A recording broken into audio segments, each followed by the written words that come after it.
كده ونخش لموضوع احمد منصور، يمكن موضوع متعلق بيه برضو. اتفضل. يعني انا كنت متوقع في بدايه البرنامج ان يكون في اعتذار عن الاساءه اللي اتوجهت لي امبارح، الاساءه الشخصيه اللي كان فيها سب وقذف يعني. وخليني برضو اخد الموضوع بالشكل الايجابي. اتفضل.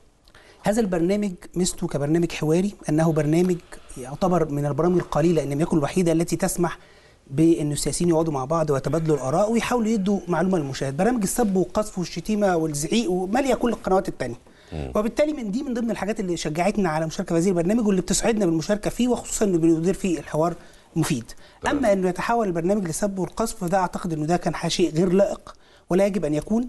واذا كان في حاجه شخصيه انا اقدر اخد حقي فيها بالطرق القانونيه، لكن انا بتكلم بشكل عام انه كان لا يجب ذلك، ان يجب ان نحافظ على هذا البرنامج في اطاره الحواري المفيد اللي بيفيد المشاهد وبيقدر ينقل الصوره. حاجه بتسيء كتير قوي لينا كسياسيين يعني انه الناس ما بتشوفناش قادرين نتكلم مع بعض، فما بالك بقى ازاي هنحل لهم مشاكلهم وازاي هنضع حلول للمشاكل.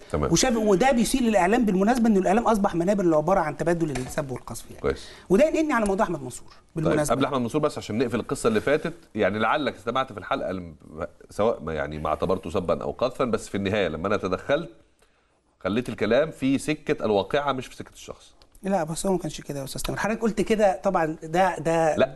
دي مهاره المذيع. لا عفوا لك مهاره في انك تبدي ده، لكنه كان واضح بشكل كامل انه شخصي وكرر اكتر من مره. انا يا استاذ لا مش مهم. ثانيه واحده على حضرتك ومش مهتم على فكره، مش لوم على شخصي. انا عايز اخد الحلقه. طب سيدي العزيز انا بقول لك مش لوم على شخصي، بس في النهايه لما ممكن انا اقول كلام، لما حضرتك تيجي تقول لي يعني ممكن ناخده في السياق كذا كذا وافق عليه، معناها ان ربما اللي في الاولانيه كانت انفعال والثانيه تمشي.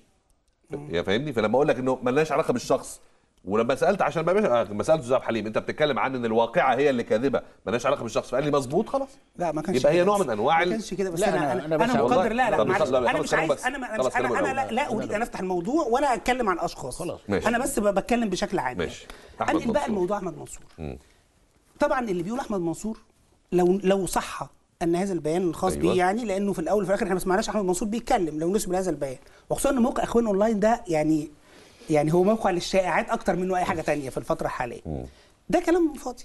انا بس فاضي. عندي طبعا ده كلام فاضي. انا اللي انا مهتم بيه يا استاذ تامر فعلا انه قناه زي قناه الجزيره، وانا طبعا عندي طب لا الاول اعرف ليه انت معتبر كلام فاضي؟ ما انا هقول لك كلام فاضي. انا شايفه كلام في المليان جدا. كويس. لا يعني اقصد انه كلام اصلا بيزيد حاله الاحتقان، وانه خلونا نحل من هنا ونسيبنا من اللي بره بيقول ايه. انا بس عايز اقول على حاجه.